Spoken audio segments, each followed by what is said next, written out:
Hello everyone, welcome to Navras Maths Tutorials, exercise number 3.3, third question. ನೋಡಿ ಏನು ಕೊಟ್ಟಿದ್ದಾರೆ, can a quadrilateral ABCD be a parallelogram if angle D plus first one ಕೊಟ್ಟಿದ್ದಾರೆ angle D plus angle B is equals to 180 degree ಅಂತ ಕೇಳಿದ್ದಾರೆ. ಅಂದರೆ ಒಂದು quadrilateral ABCD parallelogram ಆಗ್ಬೋದಾ ಅಂತ ಕೇಳಿದ್ದಾರೆ. ಇದು angle D plus angle B is equals to 180 degree ಇದ್ದರೆ ಅಂತ. ಈಗ ನಾವು ಒಂದು ರಫ್ ಆಗಿ ಪ್ಯಾರಲೋಗ್ರಾಮ್ ಮಾಡ್ಕೊಳ್ಳೋಣ. ನೋಡಿ ಈ ರೀತಿ ಪ್ಯಾರಲೋಗ್ರಾಮ್ ಮಾಡ್ಕೊಳ್ಳೋಣ. ನಾವು ನೇಮಿಂಗ್ ಮಾಡೋಣ. ಇಲ್ಲಿ ನೋಡಿ, ಫಾರ್ ಎಕ್ಸಾಂಪಲ್ ABCD ಅಂತ ಮಾಡ್ಕೊಂಡಿದ್ದೀವಿ. ಇಲ್ಲಿ ಏನು ಕೇಳಿದ್ದಾರೆ, angle D plus angle B. ನೋಡಿ ಇಲ್ಲಿ angle D plus angle B is equals to 180 degree ಹೆಂಗಾಗುತ್ತೆ, ಈಕ್ವಲ್ ಇರುತ್ತೆ ಅಂತ ಓದಿದ್ದೀವಿ. ನಾವು ಪ್ಯಾರಲೋಗ್ರಾಮಲ್ಲಿ ಏನು ಓದಿದ್ದೀವಿ, opposite angles in a parallelogram equal ಅಂತ ಓದಿದ್ದೀವಿ. ಅಂದರೆ ಸಪೋಸ್ ಇಲ್ಲಿ ಫಾರ್ ಎಕ್ಸಾಂಪಲ್ ಹೇಳ್ತಾ ಇದ್ದೀನಿ, 120 ಇದ್ದರೆ ಇಲ್ಲಿನೂ 120 ಇರುತ್ತೆ. ಸೊ ಅವಾಗ ಎರಡು ಟೋಟಲ್ ಸೇರಿ 180 ಆಗೋಕ್ಕೆ ಸಾಧ್ಯ ಇಲ್ಲ ಅಲ್ವಾ. ಫಾರ್ ಎಕ್ಸಾಂಪಲ್ ಬೇರೆ ಥರ ನೋಡೋಣ. ಈಗ ನೋಡಿ ಇಲ್ಲಿ ಈ ರೀತಿ ಬರ್ಕೊಳ್ಳೋಣ, ABCD ಈ ಥರ ನೇಮಿಂಗ್ ಮಾಡಿ. ಈ ಥರ ನೇಮಿಂಗ್ ಮಾಡಿದ್ರು ನೋಡಿ, ಆ್ಯಂಗಲ್ ಬಿ ಆ್ಯಂಗಲ್ ಡಿ ಇಲ್ಲಿ ಅಕ್ಯೂಟ್ ಆ್ಯಂಗಲ್ ಆಗುತ್ತೆ. ಓಕೆನಾ. ಅಕ್ಯೂಟ್ ಆ್ಯಂಗಲ್ ಆದಾಗ ಸಪೋಸ್ ಇಲ್ಲಿ 80 ಇರ್ಬೋದು, ಇಲ್ಲ 70 ಇರ್ಬೋದು. ಇಲ್ಲಿನೂ ಅಷ್ಟೇ ಆಗುತ್ತೆ, ಅಪೋಸಿಟ್ ಆ್ಯಂಗಲ್ ಸೇಮ್ ಇರುತ್ತಲ್ವ. ನಾವು ಓದಿರೋ ಪ್ರಕಾರ ಪ್ರಾಪರ್ಟಿ ಅದು. ಸೊ 80 ಇದೆ ಅಂತ ಇಟ್ಕೊಳ್ಳಿ, ಸೇಮ್ ಇರುತ್ತೆ. ಸೊ ಅವಾಗೂ 180 ಆಗೋಕ್ಕೆ ಚಾನ್ಸೇ ಇಲ್ಲ, ಹೌದಾ. ಇನ್ನೊಂದು ರೀತಿ ನೋಡೋಣ, ABCD ಈ ರೀತಿ ಹಾಕ್ಕೊಂಡು ನೋಡಿದ್ರು ನಮಗೆ ಆ್ಯಂಗಲ್ ಬಿ ಆ್ಯಂಗಲ್ ಡಿ ನೋಡಿ ಅವಾಗೂ ಅದೇ ರೀತಿ ಬರುತ್ತೆ. ಸೊ ಏನು ಮಾಡ್ಬೋದು ನಾವು ಸೇಮ್ ಇರೋದಕ್ಕೆ ಅಂತಂದರೆ, ಸ್ಕ್ವೇರ್ ಇದ್ದರೆ ಮಾತ್ರ ನೋಡಿ ಈ ಥರ ಸ್ಕ್ವೇರ್ ಇದ್ದರೆ ಮಾತ್ರ ಆ್ಯಂಗಲ್ ನೀವು ಯಾವ ಥರ ಆದರೂ ನೇಮ್ ಮಾಡಿರಿ. ಆ್ಯಂಗಲ್ ಡಿನೂ ಆ್ಯಂಗಲ್ ಬಿನೂ 90 ಡಿಗ್ರಿ ಇದ್ದರೆ ಅವಾಗ ಮಾತ್ರ ಸಾಧ್ಯ ಅಲ್ವಾ. ಎರಡು ಆ್ಯಡ್ ಮಾಡಿದಾಗ ನಮ್ಮ 180 ಬರೋಕ್ಕೆ ಸಾಧ್ಯ. ಅಂದರೆ ಇದು ಸ್ಕ್ವೇರ್ ಇರಬೇಕು, all angles 90 degree equals to 90 degree ಇರುತ್ತೆ, ಅವಾಗ ಮಾತ್ರ ಸಾಧ್ಯ. ಸೊ ನಾವೇನಂತ ಬರಿಬೋದು ನೋಡಿ, ಎಸ್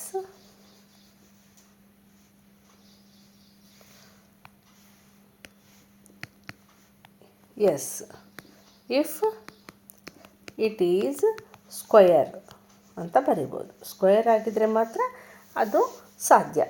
ಓಕೆ. ಈಗ ನೆಕ್ಸ್ಟ್ ಕ್ವಶನ್ ಏನು ಕೊಟ್ಟಿದ್ದಾರೆ ನೋಡಿ, AB is equals to DC is equals to 8 centimetre. ನೋಡಿ ಇಲ್ಲಿ AB ಇದೆ, AB 8 ಸೆಂಟಿಮೀಟರ್ ಇದೆ, DC 8 ಸೆಂಟಿಮೀಟರ್. ಓಕೆ, ನಾವು ಓದಿದ್ದೀವಲ್ವ ಪ್ಯಾರಲೋಗ್ರಾಮಲ್ಲಿ ಅಪೋಸಿಟ್ ಸೈಡ್ಸ್ ಆರ್ ಈಕ್ವಲ್ ಅಂತ. ಕರೆಕ್ಟ್. ಈಗ ಇನ್ನೊಂದು ಕೊಟ್ಟಿದ್ದಾರೆ ನೋಡಿ, AD is equals to 4 centimetre. Okay, ಇದು 4 ಸೆಂಟಿಮೀಟರ್ ಇದೆ. BC 4.4 ಅಂತ ಕೊಟ್ಟಿದ್ದಾರೆ. BC 4.4 ಅಂದರೆ ಇಲ್ಲಿನೂ ಅಪೋಸಿಟ್ ಆ್ಯಂಗಲ್ಸ್ ಆರ್ ಈಕ್ವಲ್ ಅಂತ ಓದಿದ್ವಲ್ವ. ಇಲ್ಲಿ 4 ಇದ್ದರೆ ಇಲ್ಲಿನೂ 4 ಇರಬೇಕು. ಇಲ್ಲಿ 4.4 ಇದ್ದರೆ ಅದು ಪ್ಯಾರಲೋಗ್ರಾಮ್ ಆಗೋಕ್ಕೆ ಸಾಧ್ಯನೇ ಇಲ್ಲ. ಸೊ ಅದಕ್ಕೆ ನಾವೇನು ಬರಿಬೋದು, ಸೆಕೆಂಡ್ ಇದಕ್ಕೆ no opposite sides are equal.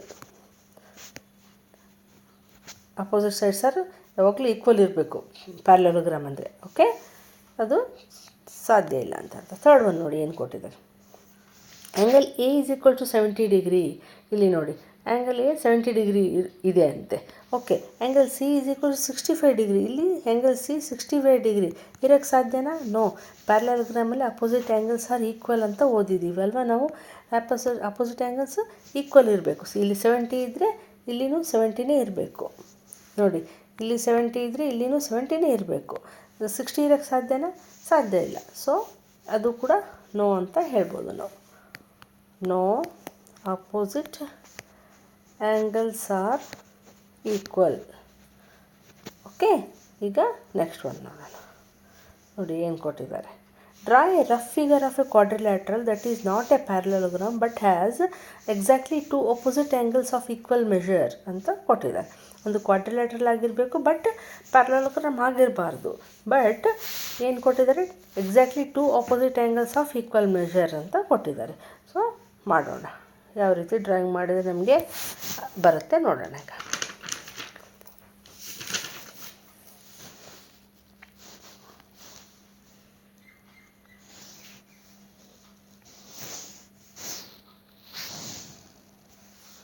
ನೋಡಿ ಈ ರೀತಿ ಮಾಡಿದರೆ ನಮಗೆ ಇಲ್ಲಿ ಅಪೋಸಿಟ್ ಆ್ಯಂಗಲ್ಸ್ ಈಕ್ವಲ್ ಟು ಬರ್ತದೆ, but it is not a parallelogram. Okay, ಇದನ್ನು ಏನಂತ ಬರಿಬೋದು ನಾವು, ಕೈಟ್ ಅಂತ ಹೇಳ್ಬೋದು ಇದನ್ನು ಫಿಗರ್ನ.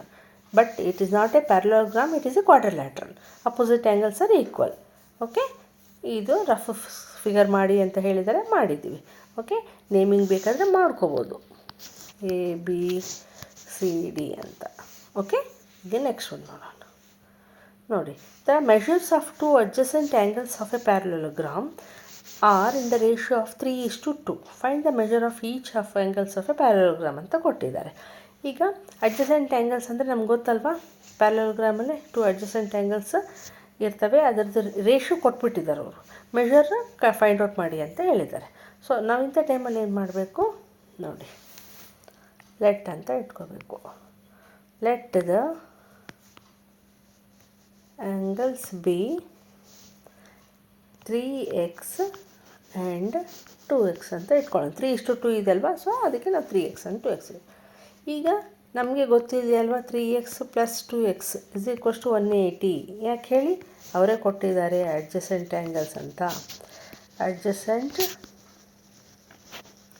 ಆ್ಯಂಗಲ್ಸ್ ಇನ್ ಪ್ಯಾರಲೋಗ್ರಾಮ್ ಆರ್ ಸಪ್ಲಿಮೆಂಟ್ರಿ ಇರುತ್ತವೆ, 180 ಡಿಗ್ರಿ ಆಗುತ್ತವೆ. ಓಕೆ, ಈಗ ನೋಡಿ 3x + 2x ಏನಾಯಿತು, 5x ಆಯಿತು. 5x = 180. ಸೊ x ಏನು ಬರುತ್ತೆ, 180 / 5 ಬರುತ್ತೆ. ಸೊ ಕ್ಯಾನ್ಸಲೇಷನ್ ಹೋಗುತ್ತೆ ನೋಡಿ, 5 1s 5 3s 6. ಸೊ 36 ಬಂತು ನೋಡಿ, x = 36 ಬಂತು. ಓಕೆ, ಈಗ x = 36 ಬಂದರೆ ನಮಗೆ ಆ್ಯಂಗಲ್ ಫೈಂಡ್ ಔಟ್ ಮಾಡಬೇಕಲ್ವಾ. 3x ಎಷ್ಟಾಗುತ್ತೆ ನೋಡಿ, 3x ಎಷ್ಟಾಗುತ್ತೆ, 3 × x ಮಾಡಿ, 36 ಮಾಡಿ, ಮಲ್ಟಿಪ್ಲೈ ಮಾಡಿದರೆ ಏನು ಬರುತ್ತೆ ನೋಡೋಣ. 36 × 3 ಮಾಡಿದರೆ 3 6 18, 3 3s 9 + 1 10, 108 ಡಿಗ್ರಿ ಬಂತು. ಓಕೆ, ಇನ್ನೊಂದು 2x ಇದೆ ಅಲ್ವಾ. ಸೊ 2x ಇರೋದನ್ನು ನಾವು 2 × 36 ಮಾಡಬೇಕು, 2 × x. ಸೊ 2 × 36 × 2 ಮಾಡಿದಾಗ ಏನು ಬರುತ್ತೆ, 2 6s 12, 2 3s 6 + 1 72. ನೋಡಿ 72 ಡಿಗ್ರಿ ಆಯಿತು. ಎರಡು ಟೋಟಲ್ ಮಾಡಿದರೂ ನಮಗೂ 180 ಬರುತ್ತೆ. ಸೊ ದರ್ ಅಡ್ಜಸೆಂಟ್ ಕೂಡ ಇದೆ, ಆ್ಯಂಗಲ್ಸ್ ಕೂಡ ನಮಗೆ ಬಂತು. ಓಕೆ, ಈಗ ನೆಕ್ಸ್ಟ್ ಒಂದು ನೋಡೋಣ. ನೋಡಿ ಏನು ಕೊಟ್ಟಿದೆ, 2 adjacent angles of a parallelogram have equal measure. Find the measure of each of the angles of a parallelogram ಅಂತ ಹೇಳಿದ್ದಾರೆ. ಓಕೆ, ಈಗ ನೋಡಿ, ಫಾರ್ ಎಕ್ಸಾಂಪಲ್ ಒಂದು ರಫ್ ಸ್ಕೆಚ್ ಹಾಕೊಳ್ಳೋಣ.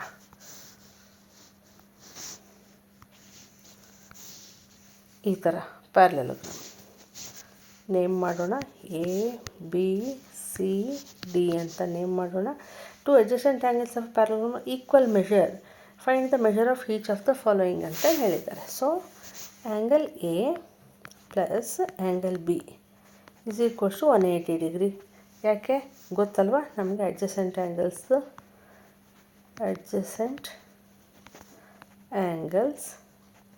R supplementary in parallelogram. Okay, ನೀಟಾಗಿ ಬರ್ಕೊಳ್ರಿ, ನಾನು ರಫಾಗಿ ಹಿಂಗೆ ಬರಿತಾ ಇದ್ದೀನಿ. ಈಗ ನೋಡಿ, ಎರಡು ಈಕ್ವಲ್ ಇದಾವಂತ ಕೊಟ್ಟಿದ್ದಾರೆ. 2 adjacent angles of parallelogram have equal measure ಅಂತ ಕೊಟ್ಟಿದ್ದಾರೆ. ಈಕ್ವಲ್ ಮೆಷರ್ ಅಂತಂದರೆ ಆ್ಯಂಗಲ್ A = ಆ್ಯಂಗಲ್ B ಅಂತ ಅರ್ಥ ಆಯಿತು. ಈಕ್ವಲ್ ಅಂತಂದ್ರೇ ನಮ್ಗೆ ಗೊತ್ತಾಗುತ್ತೆ, 180ನಲ್ಲಿ ಈಕ್ವಲ್ ಇರಬೇಕಂದ್ರೆ 90 ಇರಬೇಕು. ಆದರೆ ನಾವು ಬಾಯಿಂದ ಹೇಳಿದರೆ ಆಗಲ್ಲ, ನಾವು ಮಾಡಿ ತೋರಿಸ್ಬೇಕು. So angle A = angle B ಇದ್ದಾಗ ನಾವೇನು ಮಾಡಬೇಕಾಗತ್ತೆ, ಸೇಮ್ ಇದೆ ಅಂತ ಅರ್ಥ ಆಯ್ತಲ್ವ. ಸೊ ನಾವು ಆ್ಯಂಗಲ್ 2A ತೊಗೊಳ್ಳೋಣ, = 180. Angle A = angle A = 180 / 2, 2 1s 2 9s ಬಂತ. ಈಗೇನು ಬಂತು ನಮಗೆ, angle A = angle B = 90 degree ಬಂತು ಅಲ್ವಾ. ಆಲ್ ಆ್ಯಂಗಲ್ಸ್ ಆರ್ 90 ಡಿಗ್ರಿ ಅಂತಲೇ ಹೇಳ್ಬೋದು. ಯಾಕಂದರೆ ಎರಡು ಅಡ್ಜಸೆಂಟ್ ಆ್ಯಂಗಲ್ಸ್, ಇದೂ 90 ಇದೂ 90 ಇದ್ದರೆ ಅವೆರಡೂ 90 ಇರ್ತವೆ ಅಂತ ಹೇಳ್ಬೋದು. Okay, all angles are 90 degree. Okay, ಈಗ ನೆಕ್ಸ್ಟ್ ಒಂದು ನೋಡಿ. The adjacent figure HOPE is a parallelogram. Find the angles measure x y z, state the properties use to find them ಅಂತ ಕೊಟ್ಟಿದ್ದಾರೆ. ಈಗ ನೋಡಿ, ಇಲ್ಲೊಂದು ಪ್ಯಾರಲೋಗ್ರಾಮ್ ಕೊಟ್ಟಿದ್ದಾರೆ. ಈ ರೀತಿ ಇಲ್ಲಿ x y z find out ಮಾಡೋಕ್ಕೆ ಹೇಳಿದ್ದಾರೆ. ಇಲ್ಲಿ 70 ಡಿಗ್ರಿ ಕೊಟ್ಟಿದ್ದಾರೆ, ಇಲ್ಲಿ 40 ಡಿಗ್ರಿ ಕೊಟ್ಟಿದ್ದಾರೆ. ಈಗ ನಾವು ಯಾವ್ಯಾವ ಫೈಂಡ್ ಔಟ್ ಮಾಡೋದು, ಯಾವ ರೀತಿ ಫೈಂಡ್ ಔಟ್ ಮಾಡೋದು ನೋಡೋಣ. ಈಗ ನೋಡಿ, ಈಗ ಡೈರೆಕ್ಟ್ ನಾವು ನೋಡಿದ ಕೂಡಲೇ ಹೇಳ್ಬೋದು, ಇಲ್ಲಿ ವೈ ಇದೆ ಅಲ್ವಾ, ವೈ ಈಸ್ ಈಕ್ವಲ್ಸ್ ಟು ಇದು ಈ ಆ್ಯಂಗಲ್ 40 ಡಿಗ್ರಿ ಅಂತ. ಯಾಕೆ ನೋಡಿ, ಫಾರ್ ಎಕ್ಸಾಂಪಲ್ ಇಲ್ಲಿ ನಾನು ಹೇಳ್ತಾ ಇದ್ದೀನಿ ನೋಡಿ, ಈ ಥರ ಝೆಡ್ ಬಂದಿದೆ ಅಂದರೆ, ಈ ಥರ ಝೆಡ್ ಬಂದಿದೆ ಅಂದರೆ ಈ ಆ್ಯಂಗಲ್ ಈಕ್ವಲ್ ಟು ಇರುತ್ತವೆ. ಆಲ್ಟರ್ನೇಟಿವ್ ಇಂಟೀರಿಯರ್ ಆ್ಯಂಗಲ್ಸ್ ಅಂತ ಓದಿದ್ದೀವಿ. ಇನ್ನು ಈ ಆ್ಯಂಗಲ್ ಇದು ಹೊರಗಿಂದು, ಇದು ಒಳಗಿಂದು. ಇಲ್ಲಿ ಝೆಡ್ ಇದೆ ಅಲ್ವಾ, ಈ ಝೆಡ್ ಇದ್ದರೆ ಈ ಆ್ಯಂಗಲ್ ಈಕ್ವಲ್ ಟು ಇರುತ್ತೆ. ಈಗ y is equals to 40 degree ಬಂದೇ ಬರುತ್ತೆ. ಇದು ಆಲ್ಟರ್ನೇಟಿವ್ ಇಂಟೀರಿಯರ್ ಆ್ಯಂಗಲ್ಸ್ ಅಂತ ಹೇಳ್ತೀವಿ. ಸೊ ನಾವು ಬರಿಬೋದು direct, y is equals to 40 degree. ಯಾಕೆ ರೀಸನ್ ಕೊಡಬೇಕಲ್ವಾ, ಆಲ್ಟರ್ನೇಟ್ ಇಂಟೀರಿಯರ್ ಆ್ಯಂಗಲ್. ಓಕೆ, ಈಗ ಆ್ಯಂಗಲ್ ಎ ಪ್ಲಸ್ ಇದು ಆ್ಯಂಗಲ್ ಎ ಅಂತ ಇಟ್ಕೊಳ್ಳೋಣ ಫಾರ್ ಎಕ್ಸಾಂಪಲ್. ಓಕೆ, ಈಗ ಆ್ಯಂಗಲ್ ಎ ಪ್ಲಸ್ 70 ಡಿಗ್ರಿ ಇದನ್ನು, ಓಕೆ, ಇದಿದೆ ನೋಡಿ 70 ಡಿಗ್ರಿ ಈಸ್ ಈಕ್ವಲ್ಸ್ ಏನಾಗುತ್ತೆ, 180 ಡಿಗ್ರಿ ಇರುತ್ತೆ. ಯಾಕೆ ಹೇಳಿ, ಲೀನಿಯರ್ ಪೇರ್ ಆಗುತ್ತೆ. ನಮ್ಗೆ ಗೊತ್ತಲ್ವಾ, ಇದು ಲೀನಿಯರ್ ಪೇರ್ ಆದರೂ ಎರಡು ಸೇರಿ ಲೀನಿಯರ್ ಪೇರ್ ಆಗುತ್ತೆ. ಟೋಟಲ್ ಎಷ್ಟು ಬರುತ್ತೆ, 180 ಡಿಗ್ರಿ.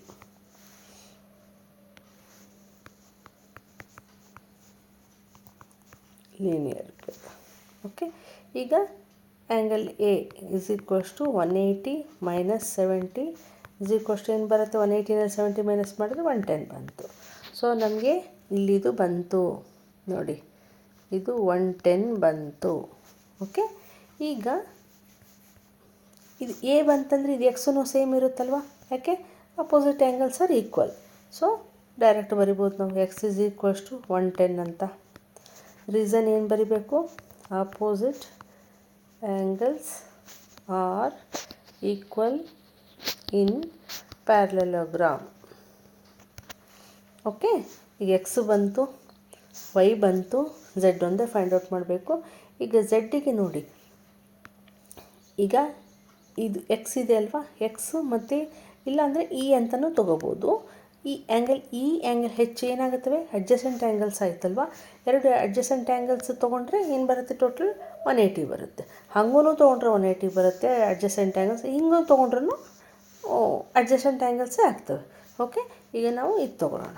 ಓಕೆ, ಈಗ ನೋಡಿ, ಆ್ಯಂಗಲ್ ಎಕ್ಸ್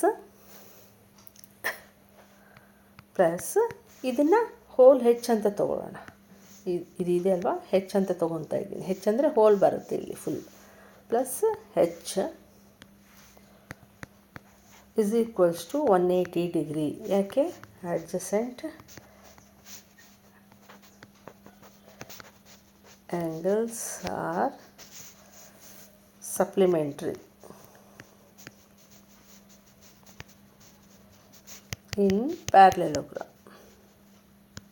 ಓಕೆ, ಈಗ ಎಕ್ಸ್ ಏನು ನಮಗೆ ಗೊತ್ತಿದೆ, 110 ಅಂತ ಗೊತ್ತಿದೆ. ಆದರೆ ಹೆಚ್ ಏನಿದೆ, ಹೆಚ್ ನೋಡಿ ಇಲ್ಲಿ ಹೆಚ್ಚಲ್ಲಿ ಏನಿದೆ, ಹೆಚ್ಚಲ್ಲಿ ಒಂದು ಝೆಡ್ ಇದೆ, ಒಂದು 40 ಡಿಗ್ರಿ ಇದೆ ಅಲ್ವಾ. ಸೊ ನಾವೇನು ಬರಿಬೋದು, ಹೆಚ್ಚಿನ ಬಿಡಿಸಿ ಬರೆದಾಗ ನಮಗೆ z plus 40 degree is equals to 180. Okay, ಈಗ ನೋಡಿ 110 ಪ್ಲಸ್ 40 ಎಷ್ಟಾಯಿತು, 150 ಆಯಿತು. Z plus 150 is equals to 180 ಆಯಿತು.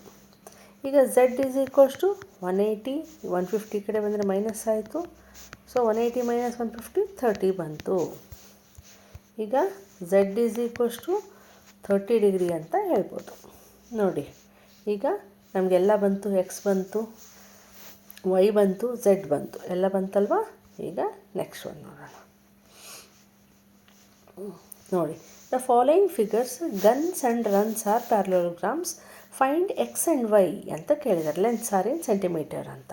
ಇಲ್ಲಿ ಎರಡು ಪ್ಯಾರಲೋಗ್ರಾಮ್ಸ್ ಕೊಟ್ಟಿದ್ದಾರೆ ನೋಡಿ, GUNS ಅಂತ. ಇನ್ನು ಫೈಂಡ್ ಎಕ್ಸ್ ಆ್ಯಂಡ್ ವೈ ಅಂತ ಕೊಟ್ಟಿದ್ದಾರೆ. ಇಲ್ಲಿ ಈ ರೀತಿ ಕೊಟ್ಟಿದ್ದಾರೆ. ಈ ರೀತಿ ಕೊಟ್ಟಾಗ ನಾವು ಏನಂತ ಹೇಳ್ಬೋದು, ಪ್ಯಾರಲೋಗ್ರಾಮಲ್ಲಿ ಅಪೋಸಿಟ್ ಸೈಡ್ಸ್ ಆರ್ ಈಕ್ವಲ್, ಹೌದಲ್ವಾ, ನಮ್ಗೆ ಗೊತ್ತಿದೆ. ಸೊ ನಾವು ಇದನ್ನೇ ಯಾವ ರೀತಿ ಬರ್ಕೋಬೇಕು ನೋಡಿ. ಈ ಫಸ್ಟ್ ಬರಿತಾ ಇದ್ದೀನಿ, ಸೆಕೆಂಡ್ ಅಂತ ಬರೆಯೋಣ. ಓಕೆ, ಈಗ ಫಸ್ಟದು 3y - 1 = 26 ಅಂತ ಬರಿಬೋದಲ್ವ. ಇದ್ರದ್ದು ಇದು 26, ಇದು 3y - 1 ಅಂತ ಬರ್ಕೊಂಡಿದ್ದೀನಿ. ಈಗ 3y = 26, ಈ -1 = ಈ ಕಡೆ ಬಂದರೆ ಏನಾಗುತ್ತೆ, +1 ಆಗುತ್ತೆ, 27 ಆಯಿತು. ಸೊ 3y = 27 ಆಯಿತು. ಸೊ y ಏನು ಬಂತು, 27 / 3 ಆಯಿತು. ಸೊ ಕ್ಯಾನ್ಸಲೇಷನ್ ಹೋದರೆ 9 ಬಂತು, y = 9 ಬಂತು. ಈಗ ನೋಡೋಣ, ಇದು 3x, ಇದು ನೋಡಿ, ಇದು 3x, ಇದು 18 ಈಕ್ವಲ್ ಇದೆ ಅಲ್ವಾ. ಸೊ ಅದನ್ನು ಇಲ್ಲಿ ಬರ್ಕೊಳ್ಳೋಣ. 3x = 18, x ಏನು ಬರಬೇಕು, 18 / 3. ಇದು ಈ ಕಡೆ ಬಂದರೆ ಈಕ್ವಲ್ಸ್, ಈ ಕಡೆ ಬಂದರೆ ಡಿವೈಡೆಡ್ ಬೈ ಆಗುತ್ತೆ. ಓದಿದ್ದೀವಲ್ವ ನಾವು, 3 × 1 = 3, 6. ಸೊ x = 6 ಬಂತು ನೋಡಿರಿ. x = 6 ಬಂತು, y = 9 ಬಂತು. ಇದು ಫಸ್ಟ್ ಫಿಗರ್ದಾಯಿತು. ಇವಾಗ ಸೆಕೆಂಡ್ ಫಿಗರ್ದು ನೋಡಿ, ಇಲ್ಲಿ ಏನು ಕೊಟ್ಟಿದ್ದಾರೆ, RUNS ರನ್ಸ್ ಅಂತ ಒಂದು ಪ್ಯಾರಲೋಗ್ರಾಮ್ ಕೊಟ್ಟಿದ್ದಾರೆ. ಇಲ್ಲಿ ಡಯಾಗ್ನಲ್ಸ್ ಕೊಟ್ಟಿದ್ದಾರೆ. ಡಯಾಗ್ನಲ್ಸಲ್ಲಿ ಇಲ್ಲಿ ನೋಡಿ x + y ಕೊಟ್ಟಿದ್ದಾರೆ, ಇಲ್ಲಿ 16 ಕೊಟ್ಟಿದ್ದಾರೆ, ಇಲ್ಲಿ y + 7, ಇಲ್ಲಿ 20 ಕೊಟ್ಟಿದ್ದಾರೆ. ಅಂದರೆ ಏನಿದು ಅರ್ಥ, ನಮಗೇನು ಗೊತ್ತಿದೆ property, diagonals bisect each other ಅಂತ ಓದಿದ್ದೀವಿ. ಸೊ ಬೈಸೆಕ್ಟ್ ಅಂದರೆ ಈಕ್ವಲ್ ಆಗಿರುತ್ತವೆ ಮೆಜರು, ಇದೂ ಈಕ್ವಲ್ ಆಗಿರುತ್ತೆ, ಇದೂ ಈಕ್ವಲ್ ಆಗಿರುತ್ತೆ. ಅಂದರೆ ನಾವೇನಂತ ಬರಿಬೋದು ನೋಡಿ, x + y = 16 ಅಂತ ಬರಿಬೋದು. ಸೆಕೆಂಡ್ ಕ್ವಶನ್ದು x + y = 16. ಈಗ ನಮಗೆ ಎಕ್ಸು ಗೊತ್ತಿಲ್ಲ, ವೈನೂ ಗೊತ್ತಿಲ್ಲ ಅಲ್ವಾ. ಸೊ ನೆಕ್ಸ್ಟ್ ಇನ್ನೊಂದು ಕೊಟ್ಟಿದ್ದಾರೆ ನೋಡಿರಿ, y + 7 = 20. ಅದನ್ನು ಬರೆಯೋಣ. y + 7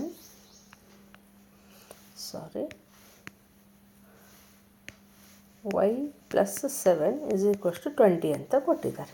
ಸೊ y = ಎಷ್ಟು ಬಂತು, 20. ಈ 7 ಈ ಕಡೆ ತೊಗೊಂಡ್ರೆ ಮೈನಸ್ ಆಯಿತು. ಸೊ 20 - 7 = 13. ಏನು ಬಂತು, y = 13 ಬಂತು.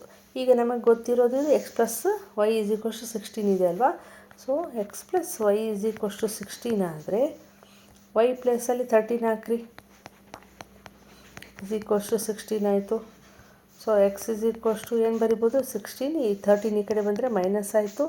ಸೊ 16 - 13 = 3. ಸೊ x = 3 ಅಂತ ಹೇಳ್ಬೋದು. ಓಕೆನಾ.